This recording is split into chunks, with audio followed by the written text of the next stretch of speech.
Welcome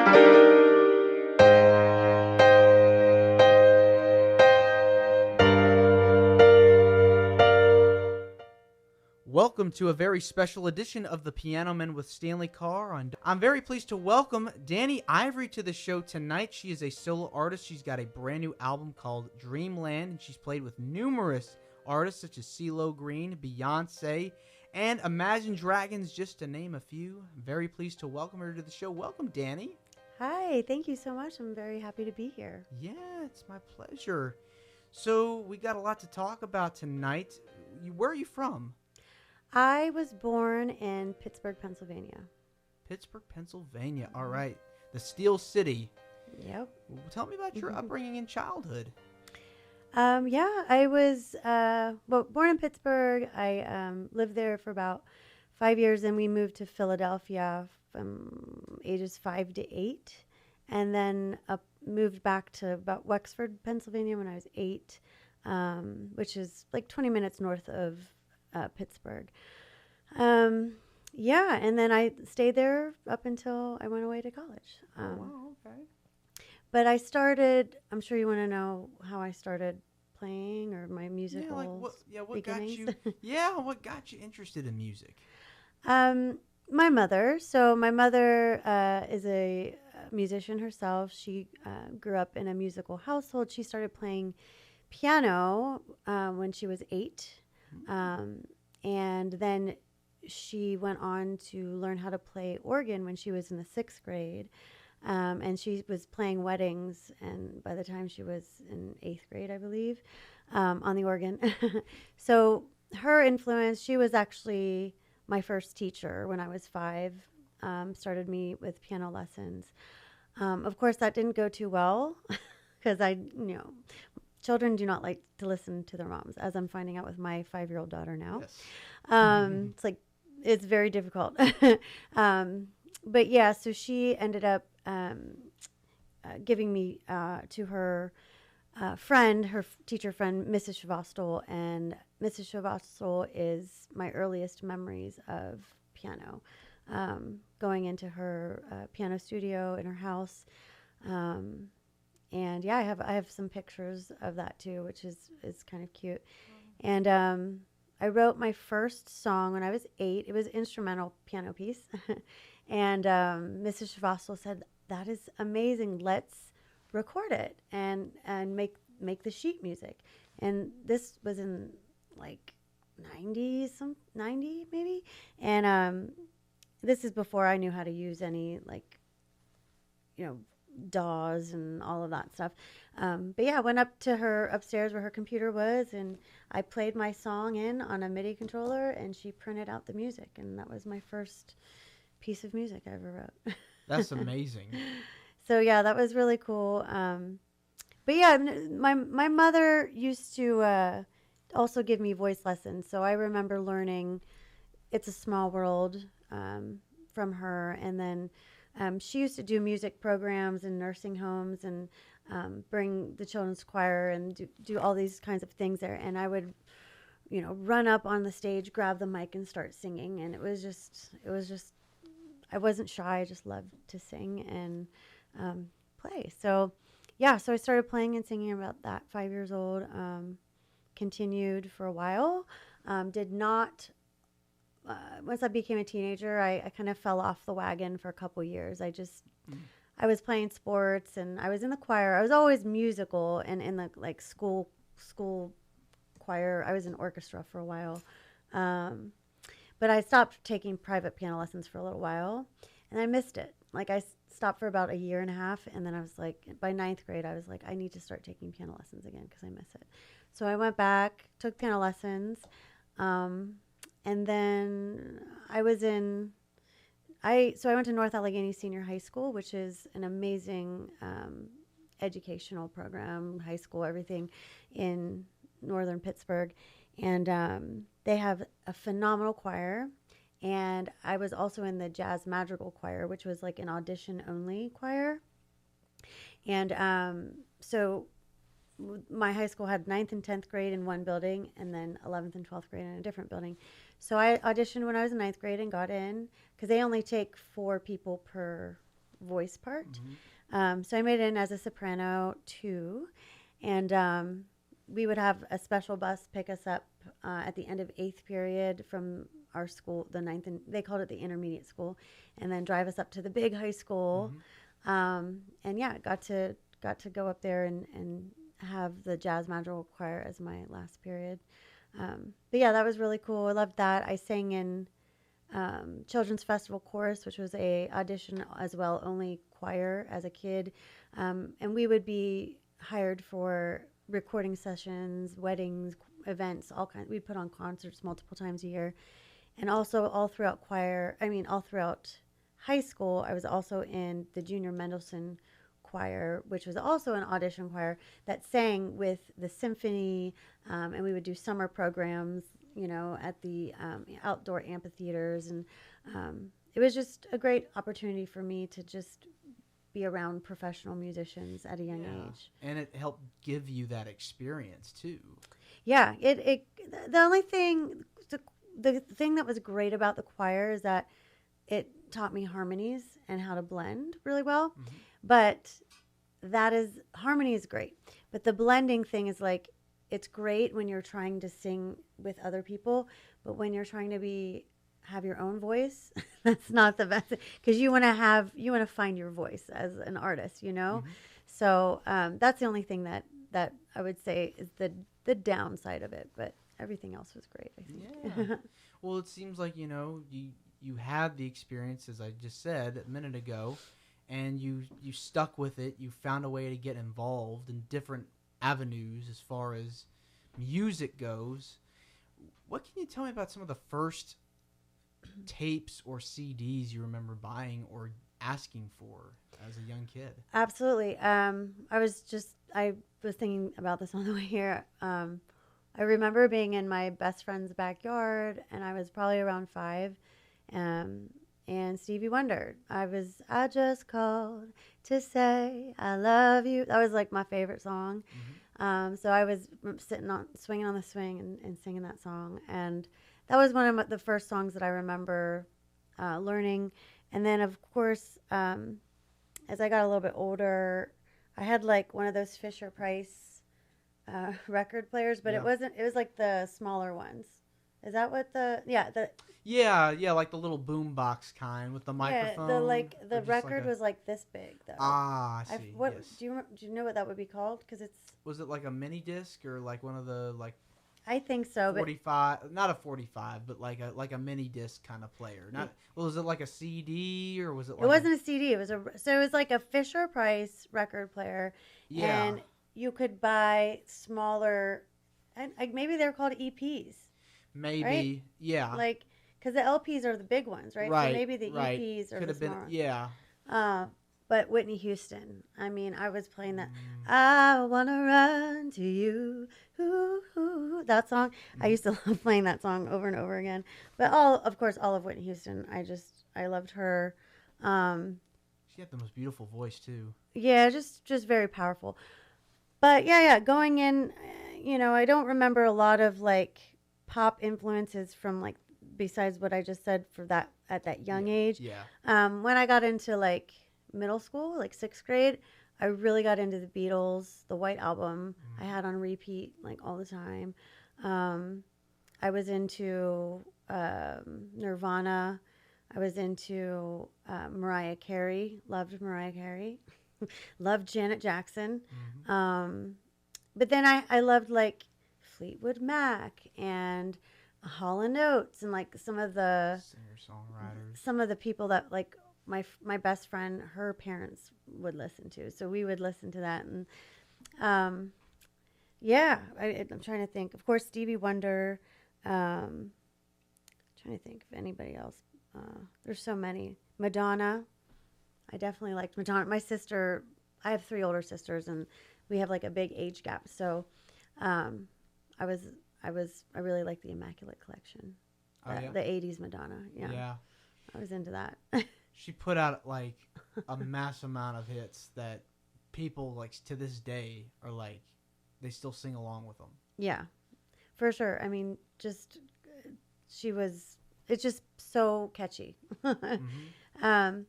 I'm trying to think if there was any. Yes, so I said the Beatles for sure.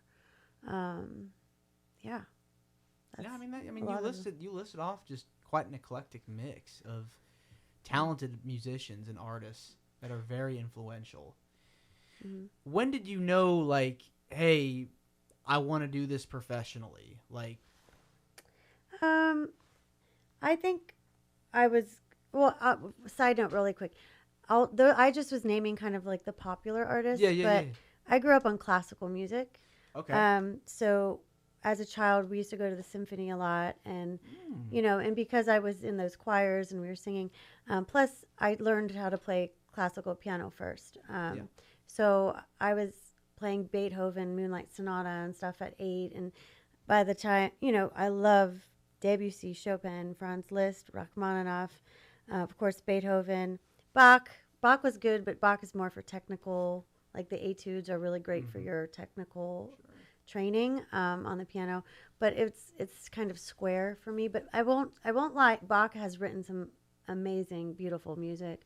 Um, but yeah, so in the song that I also sang in church a lot, in the choir and also as a cantor because my mom was the uh, church director and the organist, their musical director.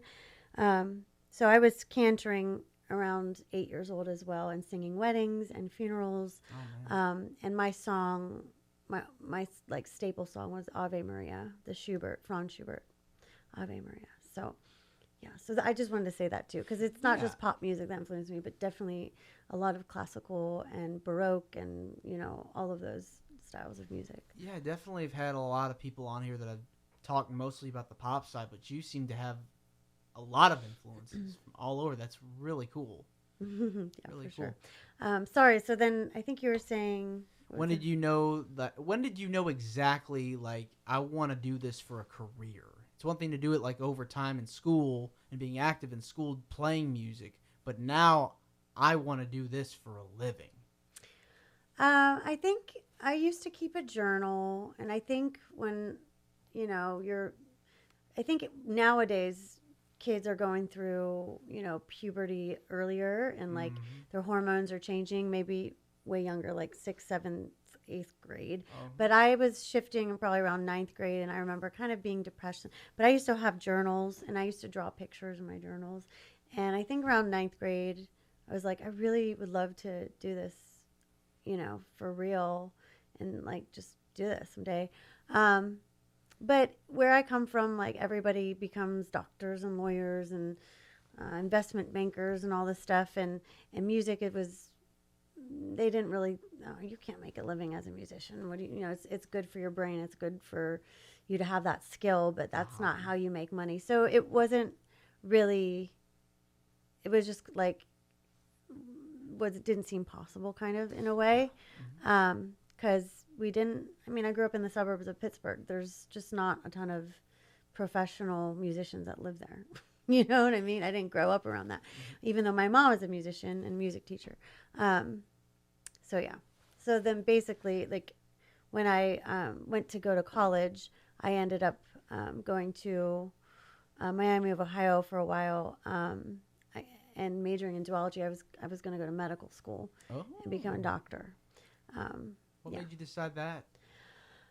I was good at science and math in high school. I was very those were my favorite subjects besides of course music like choir and all that.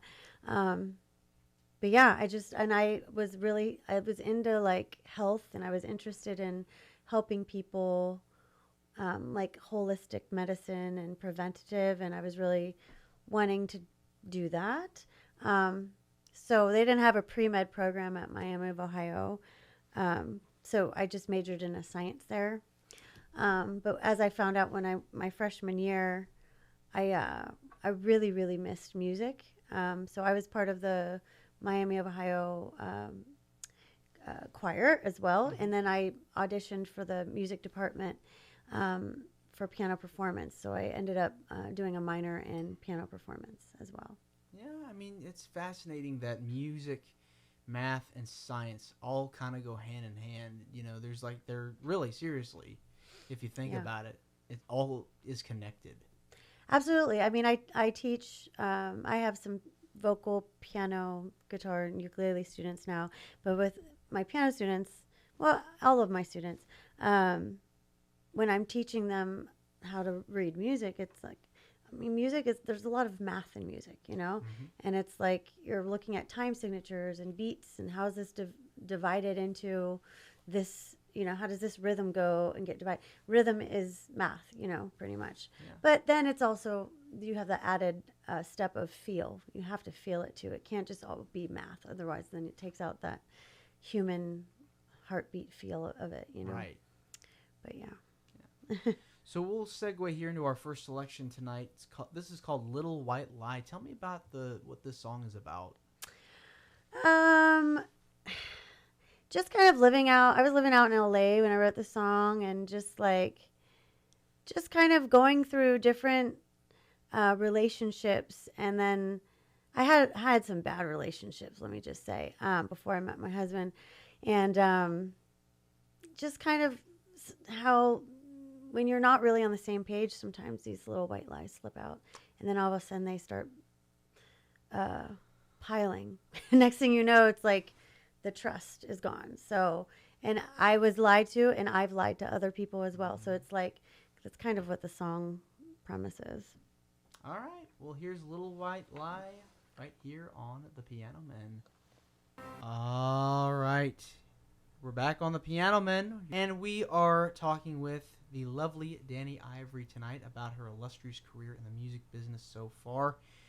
You went to Berklee College of Music in Boston. How was that experience?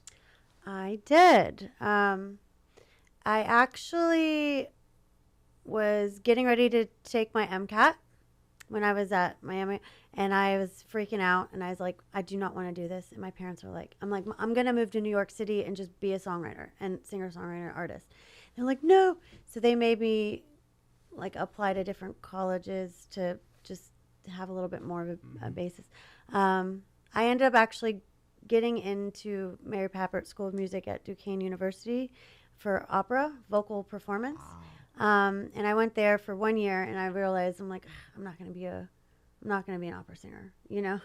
So I think halfway through that year, I was like, I started playing around Pittsburgh with some of the jazz people. I was at Duquesne. I was taking jazz piano lessons. And so I was like, you know what? I think I want to go to Berklee College of Music. There was a band director that had said, I think that would be a great school for you. So I got Dwayne Dolphin. He was a bass player in Pittsburgh. And I got Tom Wentz on the drums, and a piano player, forgot his name, and went to the recording studio in Pittsburgh, and I recorded 3 songs, and I submitted my tape to Berklee, and they accepted me, and I got a scholarship. Yeah. So there I went to Berklee, Boston, and I loved it. I really loved Berklee. It was more about the people that I have met there, the friends that I had made relationships with, and just being in Boston, living in a city like Boston, which is such an amazing city. All the knowledge in that city from all the amazing, universities that are there, the Charles River, and some of the Berklee classes. Some of them are hit or miss, I would say. But I really learned a ton from the ensembles. Because you have to be, like, you take your, the core classes for your, major. And I double majored in contemporary writing and production and in vocal performance. But it was the ensembles where you get a chance to, like, play with other musicians, like, so for instance, I was in Negro Spiritual Ensemble. Am I allowed to say that? That's the name of the ensemble. And it was old gospel music. And Wow. It was a small ensemble, drummer, bass player, guitar, and the teacher played piano, and then me and another vocalist. And man, the arrangements of some of those songs were just incredible. Like, Nobody knows the trouble I found. That song, like, it just, yeah, it was amazing. So. And it's a different kind of music too that you're not used to. Yeah, it was just our teacher. He was an organist in the like a gospel organist, and so he just was incredible with his reharmonizations. Like you can't find the versions that we were doing anywhere because it was like a different song, like the melody and the words, but the harmony under it was just so rich and incredible and pulled on your heartstrings for sure. You know, with Berklee, there's like a diverse group of people, and there's a diverse amount of classes and diverse amount of genres that you can learn and study with. I mean, I'd imagine like you were like just like a kid in a candy store, just like wanting to pick out what classes you wanted to take. Which were some of your favorites? That spiritual ensemble was one of my favorite ensembles. Commercial writing, jingle writing. I took jingle writing. I'm surprisingly very good at writing jingles. Okay. I loved that class. It was great. And oddly enough, one of my favorite classes was art history. It was not even music. It was art history because we had an incredible teacher, and I loved learning about just the history of the world from art standpoint. You know. Trying to think what other classes were so good. Commercial. I said jingle writing, but also I took like a commercial writing where it's like you put the music to the commercial. Yeah. And so that was really fun. And of course, can't remember the name of, was it orchestration? I think it was orchestration. I wrote a piece for a small orchestra, and I got to go into the recording studio and conduct the orchestra with my piece of music. So that was really, really cool for me too. Yeah, I mean, you really like got to do so many amazing things when you were there. I mean, talk about a cool opportunity. Berklee, if you haven't gone to Berklee School of Music, I mean, that's like one of the top music schools in the country, in the world. Yeah, the experience was rich in the classroom, but it was also outside of the classroom. The shows, the student showcases that they would put on, and they would do like master classes types and bring artists in, and I mean that was very rich for me too. And then of course playing around town, you know, outside of class. Of course, all the jazz people loved to go to Wally's. That was a place where we all did. And then by my second year, I had a lot of my friends were just these amazing jazz players, piano players, saxophone, drummers. And so we would hang out like every Monday night up above Berklee Books. There's like a few apartments up there. And our good friends lived up there, and we used to have jam sessions, and we'd go over there and basically jam till like 2 a.m. and play and hang out, and just that was also like very, very, very important part of the education. Yeah. So. Can you elaborate on that a little bit more, like the jamming out and playing outside of class? Yeah, kids. I mean, we would just bring our instruments. I mean, I think that my friend Mike, he was on full scholarship for jazz piano, and he had a Rhodes up there and his keyboard. But then the bass players, they bring their upright bass. There was a drums. I think Dana was living there too. Drum kit, and we would just hang out, like kind of like have our own jam sessions, and we'd sit and listen, and everybody was hanging, and then we'd switch out, get up there. Some of us would sing. Some of it was just jamming, on a song. Because, a jazz song can go on forever, for hours, if you want it to. Improvisation. Yeah. So, and I think that was really helpful. And I just wanted to play every instrument I could, I tried bass, upright. I can play regular, like just electric bass. Upright bass is, I'll say, I don't know. It's too hard for me. I think. It's definitely important to become like a well-rounded musician because you'll learn more, you'll be more employable, Mm-hmm. and you'll just be educated Yeah. more on like some of the other genres and artists that you may never even thought of you playing their music, or artists that you've never even heard before. So that's very important too. Yeah, I agree. I think it's good to learn multiple instruments, but you definitely want to have the instrument that you can master. Um, but for me, I never ventured in like stringed instruments. I played, and of course, piano and singing. Um, I did borrow my friend's trumpet for a little while, but I don't know. It was just it was a whole different world for me. So I love trumpet, but it's just different. Even saxophone, I was like, let me try playing this. And so, I mean, I think maybe if I wanted to try it now, maybe I could try, but I don't know. Were there any pieces of advice that you got from your professors at Berkeley that you kind of took away from your time there that you still use to this day?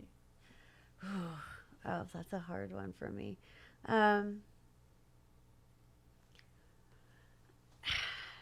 well, my vocal teacher, at least, I don't feel like I had one piece of advice. Trying to think because it was so long ago. Lisa Thorson was my vocal teacher, and she was just a lovely individual, and just encouraged you to go on and, feel the music. You always just want to feel the music more than anything. It's got to convey a feeling. If you can't feel it, then what are you doing? So Right. You have to be in the zone. yeah, In that particular moment where you have to get into it. yeah, agreed. Yeah. Hmm. All right, so we're going to segue here to this next song. This is called Don't Wake Me Up. I got to hear this earlier today. This sounds incredible. Thank you. Tell me about how this song came about. um, I was I let's see. I had just gotten home from a rehearsal, and I sat down in my apartment or my little condo. I have a Rhodes, and I started just kind of jamming on it, and I was thinking about a dream I had. It was literally a dream. I had a dream one time where I'd fallen asleep, or the Virgin Mary was in my dream. I grew up Catholic and pretty religious, and I was worrying about stuff. I was stressed out a little bit, but in my dream, she was like, "Don't worry." It just felt like there was this like big hug around me, and she's like, "Don't worry. Look what the power of love can do." And all of a sudden, like the whole room flipped upside down, and we were like upside down, and all this water was like dripping, and it was just this odd but like safe feeling, and I woke up feeling so warm. So this is kind of what I was thinking about with this song. That's kind of the inspiration, and it just kind of came out. All right, we're going to play it. Here's Don't Wake Me Up on the Piano Men. All right, we're back on the Piano Men. We're talking with DANIiVORY tonight about her career in the music business. Well, let's talk about some of the people you've played with. I mean, this is really exciting, some big-time stuff right here. We'll start off with Cee Lo Green. I mean, what was it like working with him? Yeah, Cee Lo was my first break into the world of touring as a backing musician.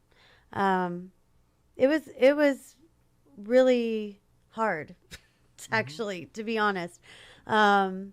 I was in an all-girl band. It was my first experience. We had rehearsals out in Atlanta, in Stone Mountain, at this like house, and they had us all.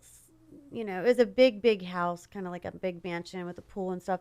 But there were like 6 beds on the top floor, and we were all kind of like sharing that room while we were in rehearsals. And I mean, it was just there were 2 guitar players, and like halfway through rehearsals, I don't know if it was Cee Lo or whoever said it, but they're like, we got to send someone home. So they made them like duel guitar duel, and it was really stressful, and it was like, I just, that was crazy. So they ended up going down to one, and it ended up being just a 4-piece backing band: me, Sharon Aguilar, Regina, and then Brittany Brooks on drums.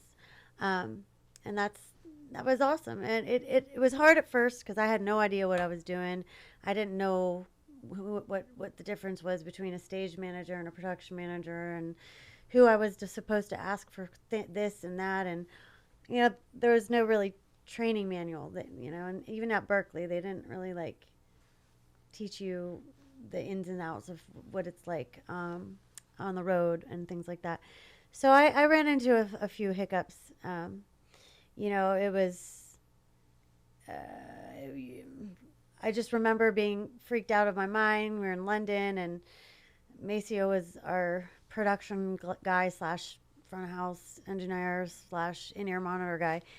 And I remember him coming to me and being like, you need to loosen up on the stage. What can we do to make you more comfortable? Because I was nervous. It was just scary being on live television and BBC Radio Live, Jules Holland, and like all this stuff that I just never did before. So I was like, okay, well, let's take these keyboards. I had like 5 keyboards, and then we'll put 2 here, and like 1 in the back, and I'll dance like this and put the mic in the middle. And so that's what we ended up doing for that. Cee Lo was awesome, though. He was a funny guy, smart. He liked to play pranks, taught us. It was my first time on a tour bus, and of course, when you're on the tour bus, rule number 1 is to not go number 2. I'll spare you the details on that one, but let's just say somebody went number 2 to play a prank on everybody, and that was just ridiculous. But yeah, we got to play all the cool TV shows. There was still David Letterman back at that time, and yeah, that's how I cut my teeth in the world of big entertainment touring. Wow. So yeah, Cee Lo was good. It was a little cutthroat at times. I remember we had a really bad Coachella performance, and that was all over the news the next day, and it was just really embarrassing. But there's just weird things that happened like that. And yeah, other than that, it was a good start, I think. Yeah, sometimes, you make mistakes, or something happens during a performance, but you learn from it and you grow from it, and that's what matters. Yeah, well, basically the Forget You, it's not Forget. I mean, that's the clean version. Yeah, okay. Yeah, The clean version, Forget You, the most popular song, which is what he got, broke out success. Besides Crazy, the Gnarls Barkley Crazy, yeah. but for Cee Lo Green, it was that song, and our bass player had, I think it was because the sun. I don't know if she couldn't see the tuner, but her low E string was like tuned down a half step or something. So the whole time, dun dun dun, was out of tune for the whole song. Oh goodness. It was super embarrassing, and also Cee Lo was late to the show because he was coming from recording The Voice, and he was late. Like we went on stage like 20 minutes late for our 50-minute slot. Wow. Like it was kind of crazy. So that was a little bit nerve-wracking. Yeah. You also had the opportunity to play with Beyonce as well. Yes, yeah. That's pretty exciting. Yeah, basically, Cee Lo, I got on a lot of TV shows with Cee Lo, and Beyonce's music director, I think, maybe saw me on one of those shows and then reached out to me via Twitter, actually, and it was like, I thought it was a joke. I didn't think it was for real, and then it ended up being for real. And so, I sent in like a audition tape of me playing 2 of her songs, and then they accepted me, and then we went and did I think it was like a 2-month trial period. So started around Christmas. Yeah, it was the whole month of December. We were in New York in rehearsals, practicing for a the New Year's Eve show at the Wynn. So we did our my first show with Beyonce was at the New Year's Eve show for the Wynn himself in the theater there, about 4,000 people. And then I was still on my kind of like trial period. Me and the saxophone player at that, we were both new to the band, so we were both on kind of like our trial period. And then the next thing was Super Bowl after that in February. And after that, I guess we made it through the trial. And so she asked us to be on the Mrs. Carter World Tour. So that was cool. Yeah, I mean, that's huge. The Super Bowl. What was it like in performing in front of like over 100,000 people? It was awesome. We were very well rehearsed. So I wasn't nervous. We were in, I think we were in New Orleans for a month, or I think about a month. I'm trying to think. We had, because after the New Year's Eve show, I think we had like 2 weeks off or a week off or something, and then we were in New Orleans practicing for a long time. But yeah, it was really elating. I don't know how to explain. Just exciting. It was so exciting. I don't have any. Magical. Yeah. I guess.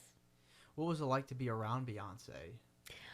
Well, I will say, after that, we ended up going up to New York for about 2 months rehearsing for the Mrs. Carter World Tour. It was only supposed to be 1 month, but she felt like we needed to go longer and get the show better. Yeah. So we ended up doing more time. And instead of shipping everything over to Europe, flying it, which is a lot more expensive, but it was worth it because, the show's got to be perfect. It's got to be right. But yeah, during those rehearsals, I didn't, of course, the first time I met her, she was very kind, walked up to me and introduced herself and said, "Hi, I'm Beyonce. Nice to meet you." And she was really nice. And then, once we got into rehearsals, I mean, she is just a lioness. Like, she is so just go get it, like intense. Yeah, she's a powerhouse. She just is such a hard worker, and it's inspiring. So just being around that, it's like a force of nature. It's just magic, and it's magnetic. But I will say I was very intimidated and scared because they asked me to do a solo in Crazy in Love, where me and Lauren, the bass player, would step out and step next to her and like do this dance, and it's solo. Whew. And I remember the first time doing it, I was so nervous. My fingers were frozen. I looked up at her, and I swear she was like 10 feet tall. I felt, because I'm short, but I felt like she was so, I was like, oh my God, I'm an ant. And I felt it was just really a little intimidating for me, just because I was like, oh my God, I'm next to Beyonce. I'm like, but then eventually I worked on the solo and I got used to it, and it ended up being great. Yeah. And I wasn't nervous anymore. Yeah. I mean, those shows are really intense. Like, I've seen pictures of the stage and how it's all set up and stuff. I mean, she really puts on a heck of a performance. Yeah, and especially, I think in general, she doesn't like a lot of clutter on the stage because she wants it to be about the performance, right? So it's kind of like bare. It's like, and so that's, I think, was also very hard for me because I was always behind a keyboard to like kind of hide me a little bit. And so just being out there in the middle of a stage, it's just like you're just like wide open. And I feel like that can be a little bit, intimidating as well. But definitely she puts on probably one of the best, if not the best, productions in the world. Yeah, I mean, you got to share the stage with so many people. Cee Lo, Beyonce, Imagine Dragons. What was it like working with them? They're super cool, super chill, laid back. I know Daniel Platzman and Ben McKee from Berkeley, so they were part of my jam session buddies at Berkeley. In fact, Platzman's apartment he shared with Michael Palma, and that was our jam apartment that we'd go up to and hang out. So actually, Daniel and I came in the band at the same time. Ben, I had just finished playing with Cee Lo. I think it had been a couple years after. And Ben called me up and he's like, hey, we are looking for a drummer and a keyboard player. Know anybody? And I was like, me, I'd love to play keys. He's like, all right, do you want to come audition? And this is before the record deal. This was before they were big, but I had heard of them and liked the music and stuff. So me and Daniel went and auditioned one day in like this sweaty, hot rehearsal space out in LA and by the highway. And Dan Reynolds was like, all right, you guys are in. And we did an impromptu photo shoot. After that, Dan Reynolds' girlfriend at the time styled us. And it was just, it was funny. And I think that picture is out there somewhere.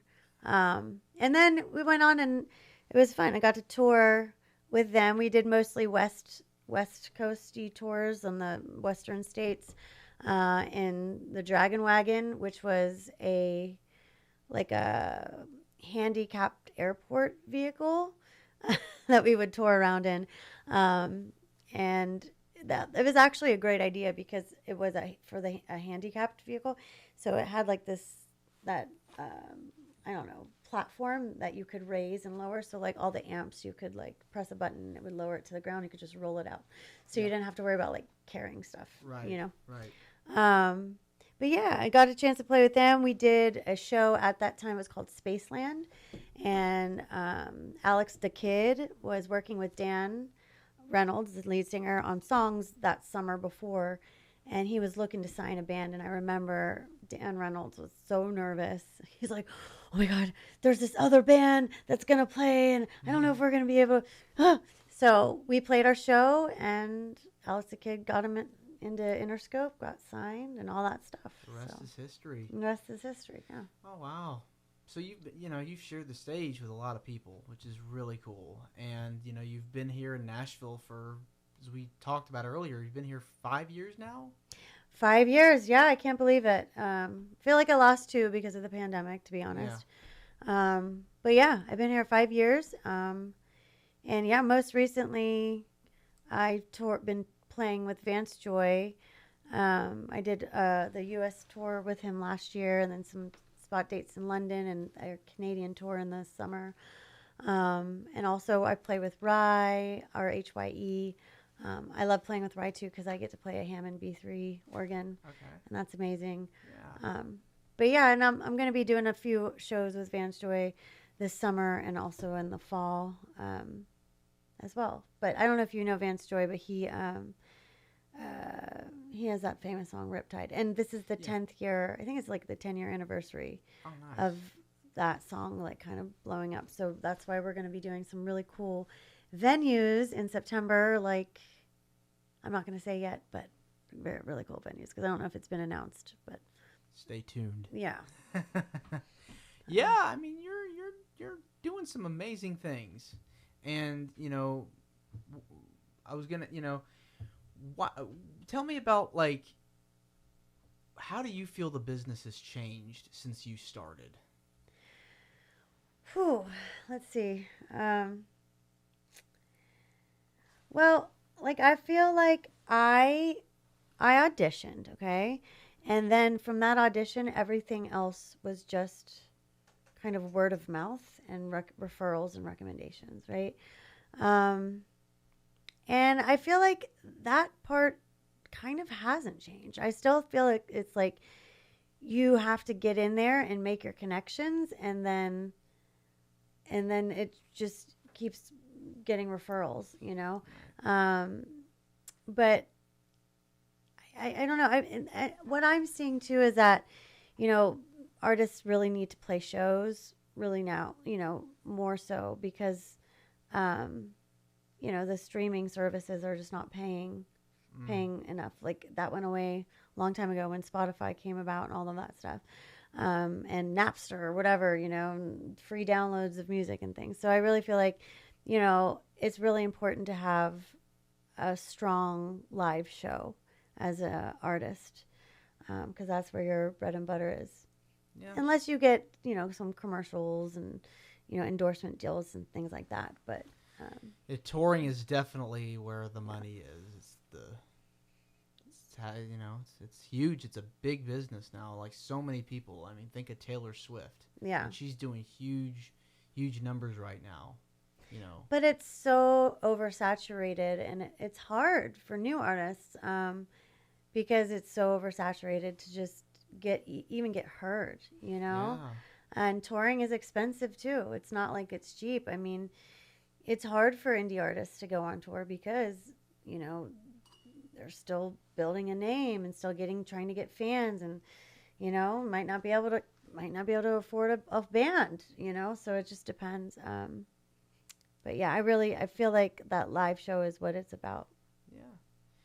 What would you say to an up and coming artist or rising artist that wants to break in the music business? I think that I would say write every day, but also I think it's important to make sure you're confident in finding your voice. Really find that voice that you want and convey that throughout all of the ways that you market yourself. Try to keep it cohesive, you know? But yeah, just you have to do it every day, you know, to get out there and to try to make it. And it's a labor of love. And I feel like when I was younger, I thought, oh, I'm gonna get a record deal, and this is gonna. And I think I was a little bit jaded. And I think what ended up happening is that, you know what? No, this is what I love to do, and I'm going to do it forever, no matter what.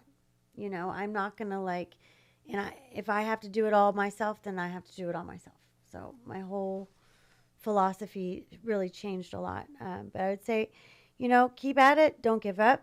Get out there. Go to all the jam sessions. Go to the songwriters circle nights and play in front of as many people as you can. Meet as many people as you can. Be likable. Be friendly. I mean, most of the artists that I've been around there's this star factor about them, right? They just have this likability. People just they have this magnetism to them. Right. And so just, you know, don't burn bridges and be authentic. Yeah. Well put. Well put. Well, Dani, this has been wonderful getting the chance to talk with you. I just want to say thank you for coming on here tonight. It means a lot to me and to the listeners. Where can people find more about you on social media? I know you were plugging some shows earlier. Yeah, so I have my website, www.daniivory.com, DANIIVORY. And you can find me. I'm on Insta under Dani Ivory. I'm also on TikTok.